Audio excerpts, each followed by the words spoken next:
अस्सलाम वालेकुम। यहाँ पर एक मेलिफेरा का स्वार्म जो बहुत ही बड़ा स्वार्म है, यहाँ पर इस पेड़ के ऊपर बैठा हुआ है, तकरीबन पत्तों पे बैठा हुआ है। तो हमारे एक किसन ने मुझे मैसेज किया कि यहाँ पर एक स्वार्म बैठा हुआ है हमारे घर से तकरीबन आधा किलोमीटर दूर। तो फिर मैंने कहा कि कहाँ पर है, तो फिर उन्होंने मुझे लोकेशन भेजी। तो फिर हम वहाँ पर डायरेक्ट वहाँ पर पहुँच गए। हमें नहीं पता था कि यार ये मेलिफेरा का स्वार्म होगा और इतना बड़ा होगा। हमें समझने लगा कि ये कुछ छोटा मोटा स्वार्म होगा फिर सेरेना का। तो हमने कैचर अपने साथ ले लिया। तो फिर हम जब वहाँ पर पहुँचे तो एक मेलिफेरा का बहुत ही बड़ा स्वार्म था, ठीक है। तो फिर हमने कुछ बोरियाँ वगैरह भी साथ लाए थे। तो पहले जितनी भी बीज टहनियों पे बैठी है, हमने उनको काट कर, उन छोटी छोटी टहनियों को काट कर शापर में डाल रहे हैं, ताकि हमारा काम जो है ना वो फिर आसान हो जाए। तो फिर अब जितनी भी बीज ये उड़ रही है और बाहर काम के लिए चली जाती है, तो फिर उनको बोरियों में लाना बहुत मुश्किल हो जाता है।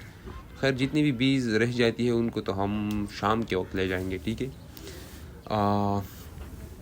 तो फिर हमने साफ़ सफाई की शाख की, और अब जो है ना बोरियों में हमने इसको थोड़ी सी इकट्ठी की और इसको दोबारा से जो है ना हम एक बोरी में इसको इकट्ठा करेंगे, ठीक है।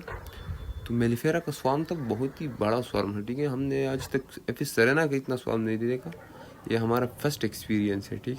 हमने कभी मेलिफेरा का तजुर्बा ही नहीं किया।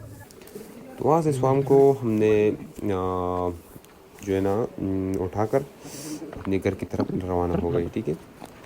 तो फिर यहाँ पर हमारे साथ एक ट्रेडिशनल बॉक्स आता है, क्योंकि हम साइंटिफिक पे काम नहीं करते।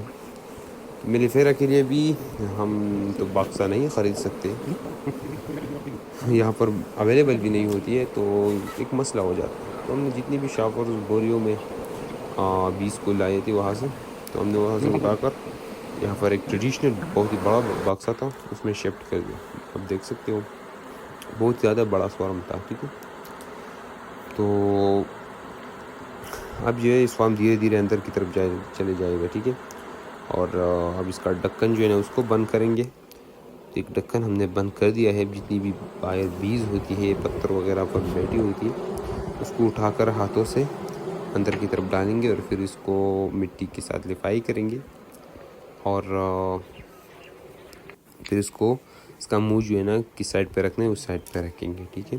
तो हमने सारा बक्सा बंद कर दिया है। इसमें बस सिंपल होता है, इतना ज़्यादा मुश्किल नहीं होता स्वार्म को पकड़ना, ठीक है। बोरी या किसी कैचर में भी आप इसको डाल सकते हो, और फिर यहाँ आकर अगर आपके पास साइंटिफिक बॉक्स नहीं है तो आप ट्रेडिशनल भी इसको डाल सकते हैं। तो माशाल्लाह से मेलिफेरा की जो बीज होती है वो भागती बिल्कुल नहीं है। जब भी बस जैसे जिस चीज़ में भी डालो बस उसमें रह जाती है।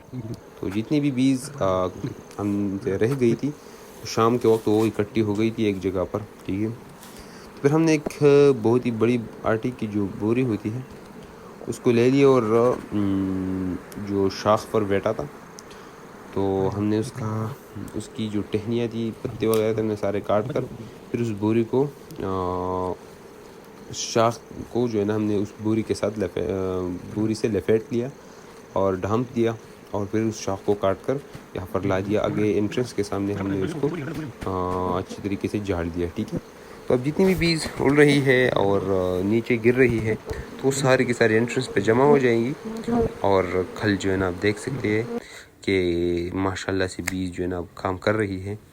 हमने इनके साथ पोलन भी देखा था आज, अगर आप गौर करें तो पोलन भी होगा, ठीक है। तो मेलिफेरा बीज बिल्कुल भागती नहीं है, वो रुकती है, ठीक है।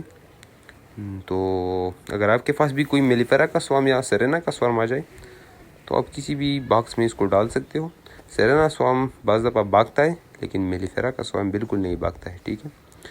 अगर सेरेना का स्वार्म आपके पास है और वो आपका शक है कि ये भागेगा, तो आप ऐसा करें साइंटिफिक बॉक्स में एक उसको डालें और कुछ ब्रूड और कुछ स्टोरेज जिसमें हो वो वाला फ्रेम दे दें, तो फिर आपका सेरेना वाला स्वार्म भी नहीं भागेगा। तो इंशाल्लाह ये बहुत ही बड़ा स्वार्म था।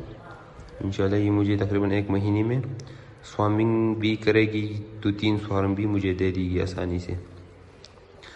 तो मेलिफेरा का स्वाम बहुत ही ज़बरदस्त होता है सिरेना से। ठीक है, मिलते हैं कहीं नेक्स्ट वीडियो में। वस्सलाम।